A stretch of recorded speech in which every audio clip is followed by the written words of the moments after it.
Say, man, tell from the CRIP prison news, man. Tell from the CRIP prison news, man. I heard about the riot on BETO over there, man. 15 Bloods killed 1 CRIP member. No, from what I got off of it, no, the dude had just come off the meeting, just came out of lockup. Ain't even been out of lockup. What he was in there for, I don't know. I ain't on BETO. But let me give y'all a little test from the CRIP. I've never been on BETO. I've never been on BETO. But I've heard a lot about the bloody BETO.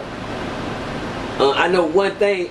Tales from a CRIP. I got a partner named Sprague Dog. Everybody know my partner Sprague Dog, you know, from Midland, West Texas, man. Told a story about me and Sprague Dog. Yeah, Sprague Dog. Up in the cell and all that shit with Razor War. Yeah, that's my baby right there. Leonard Spraglin. When Sprague Dog got shipped from West Texas, they shipped him to BETO. Never do CRIP. Now back then, gang banging was at its finest back then when you went to prison. I'm sorry to say to all you CRIP niggas, if you ended up on BETO,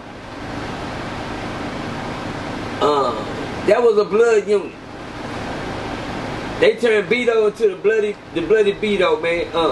Nothing but bloods over there. That's why niggas be walking around there. My partner would write me, you know. Oh, I had another story. I'm gonna talk about correspondence, but right. Back in the days, we was able to write inmates. We could write inmates, and we could keep up with each other. And I never forget my partner Sprague Dog, when he left, he caught that chain. He wrote me, he said, "I'm on BETO 1." He said, "Man, there ain't nothing but a bunch of these other side niggas over here, man. It's a whole bunch of these niggas over here. They everywhere." Yeah. I didn't hear from my partner in 2 weeks. They said my partner went over there a whole week and nigga broke his jaw in the motherfucking kitchen. I was like, hell no. Wait a minute, nigga, my partner Sprague? Fighting hard Sprague, my nigga, they got to his shit. So he went over there, nigga broke his motherfucking jaw in the kitchen. I said, God damn. I found out my partner didn't have no win. He was 11 Deuce Hoover, man, out of Midland, Texas. BETO has always been blood unit. Yeah. It's always been a blood unit, man. If you're a CRIP over there, you're a stiff CRIP, you know, you're gonna hold your own. But for some reason, it's more bloods than anything in the world in the TDC system on BETO. I don't know if that's a motherfucking coincidence or the white folks set that shit up like that, but it's more bloods over there. And they put the square business bloods over there. As far as this dude getting killed, this one CRIP dude getting killed, man, shit, man. 15, you know, cause y'all know BETO is one of them old penitentiaries, man, you know. Niggas get out themselves any way they want to get out. Nigga popped up, man, I can't understand how that many bloods can get a hold of one CRIP and with no protection. I don't know what the CRIP nigga did. Right. But for 15 blood niggas to kill it, stomp and beat, they said that they beat him unrecognizable. They said he couldn't even recognize who he was when they finished with him. And I can believe that when you got 15 niggas in a penitentiary, when it only take one square business nigga to beat you down. Right. And you got 50 head, no, I know they couldn't recognize that nigga. They hit every last one of them boys with a capital murder charge. They probably sending them niggas out, they probably shipped them from different unit to different unit. Ain't nobody got their story right or nothing. One thing about the TDC system, they will prosecute to their fullest.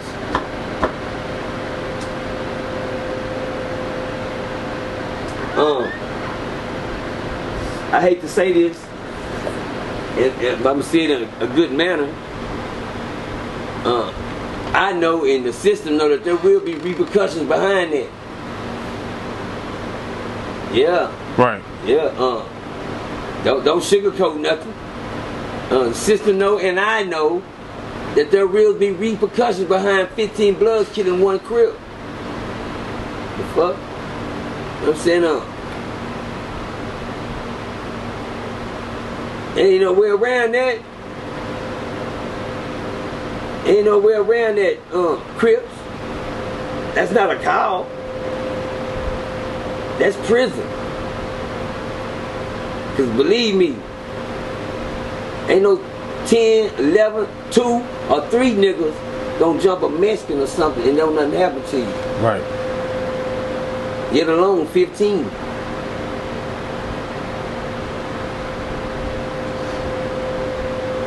Nigga couldn't have did nothing that goddamn terrible in the world where everybody had to get a lick. You hear me? That's a lot of niggas to get a lick on one man. That's that nigga built like the Green Mile or something. But behind that, I can't see nothing coming behind that. I can't see nothing coming behind that, man. And that's the way the system is ran. Well, as far as I'm understanding, if ain't nothing came behind it yet, might not nothing be coming behind it. Right. But something gonna happen. Something has to happen. When 15 people, well, unless y'all just accept the capital, let them get their own charges, take their own lick, and do their own time, and get their own charges. Right. And run them down on them charges. Believe me, TDC charges. Let me tell y'all something about TDC charges. You'll never win in their courtroom. Never. Right. Never. You'll never win in a TDC or kangaroo court. Never. Never. They always right. R.I.P. to that Crip dude that lost his life, man. R.I.P. man. Don't know your situation. Let me tell y'all something. There's some niggas down there who put themselves in some positions, man, where niggas will turn their back on them and say, go on, get it. I was left out like that before. Niggas left me out the job before with another gang. And them niggas wouldn't have gave a fuck how many of them vice lords or folks or whatever would have stomped the shit out of me out there on that red queue. I was left out there for dead. It just so happened God looked out for me, man. Niggas had a different change of mind not to pursue the motherfucking consequences, but I can see niggas being left out like that. Stuck out. Tales from a Crip, real quick. Now I had to run this right quick. We was on Ferguson one time and the Mexicans, no, don't get it wrong, the Mexicans, the Bloods, the Crips, and the white boys, we came together. A lot of people like what Percy was on, a lot of people like what, real niggas was on. And it was one thing about Ferguson, there was a lot of fighting, a lot of getting down, you know what I'm saying, but it wasn't no money flowing. Me, myself, I ain't give a fuck about the money. I didn't want to deal with no cell phones, none of that, but you had people that had time on their hand that wanted, to pursue the finer things in life behind bars because they wasn't never going home anyway. So I never forget the Mexicans said that they wanted to have a meeting with the Crips and the Bloods. It was just a handful of white boys over there, but it was some scrub business white boys. Right. The ones that were scrub business. Besides the ones they feed to the system over there and just let them get used up. So I'm like, what? Yeah, man, the Mexicans want to have a meeting with the Crips, man. They want you to come out there and talk to them or something. I don't, about what, nigga? So, I got paranoid. I took a whole shitload of Crips outside with me. Shit. So everybody come out there. Blood niggas did the same. We came together as a Crip, Blood, Mexicans, and we talked. We had a nice little meeting. And the meeting was about winging out the bitch niggas on the young. Right. I'm like, what? So, one thing you gotta do, you gotta keep your head on straight and make sure you ain't being convict. Because some niggas will crash you out just to get you out the way too, person. You understand me? So, the thing was, the Mexicans, we knew who the snitchy was. Right. So the thing, the Mexicans, Mexican fuckers, shout out to them Tango Blast, man. Shout out to the Blast, man. Que paso, amigos? Get it with them. Y'all smart, y'all got the war game down. They know how to fuck over a brother when it's time to. You hear me? Right. Well, they were smart with it. They wanted to get, they drugged and they wanted to start doing their thing. They wanted to start back living on their Mexican shit, how they been doing before. The gang shit was just too out of hand because ain't nothing on Ferguson but gang members, aggravated time, and life sentences. That's it. Gang members. Whole lot of gang members, whole lot of aggravated time, niggas that ain't never going home, and life sentences, young niggas with life sentences everywhere. That don't give a fuck about nobody. And they got shit they want to do. They want to be sitting on their cell phone. They want to be out on the radio smoking it, but they can't do it because too much gang banging going on. There's too many snitches around. When I got to Ferguson, like I said, it was a handful of real niggas and a whole bunch of bitch niggas. They was doing a lot of telling, little squilling. They go tell it on you, had you locked up, shipped out, and all type of shit.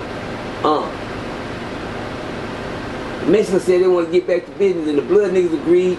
All they need is the CRIP stamp. So what's the deal? The deal is we're gonna take out y'all snitches. Y'all take out our snitches. Oh hell no, hell no, hell no. I so what y'all saying? I got the list of snitches. All these niggas snitches. And these are the guys that snitches. And they had they was Spanish people. I just gotta give them their credit. They were prepared for war. They know how to take care of their business in the system. Right. If y'all get rid of these guys right here for us, we're gonna get rid of these guys for y'all. And we're gonna need the Bloods to get rid of these guys right here. You know, they get rid of the white snitches.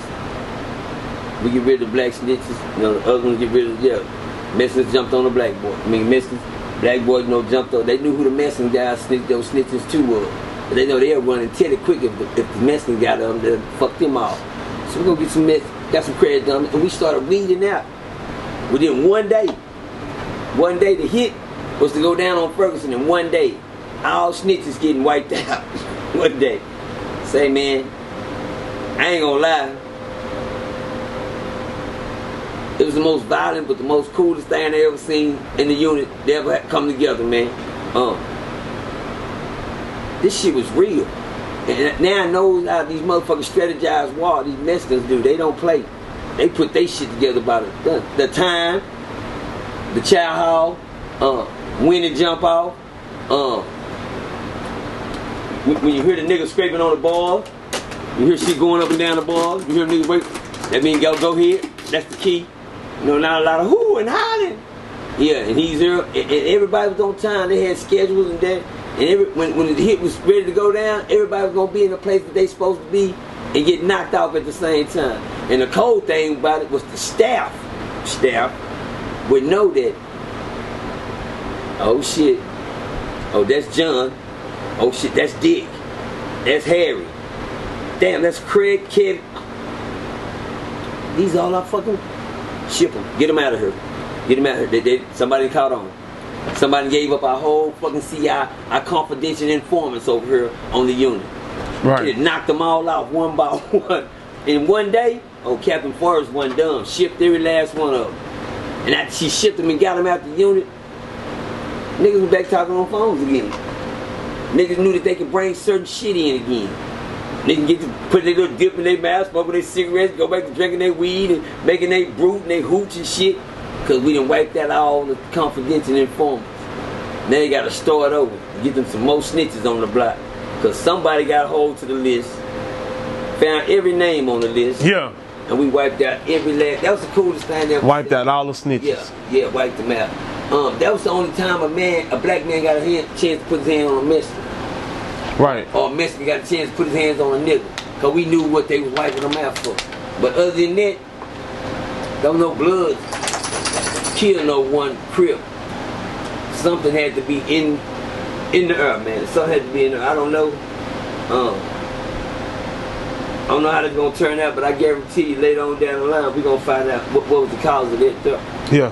They're gonna find out what that was. I'm not in the system no more, Diamond. Don't get me wrong. The system don't. I don't care what's happening behind them doors. I don't plan on going back.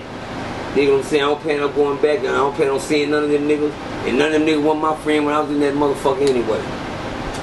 But I know one thing. I know the prison law and the prison system. I know how the game goes. And for 15 CRIPs to kill a nigga, kill one CRIP nigga, someone's in the water on that. I don't know.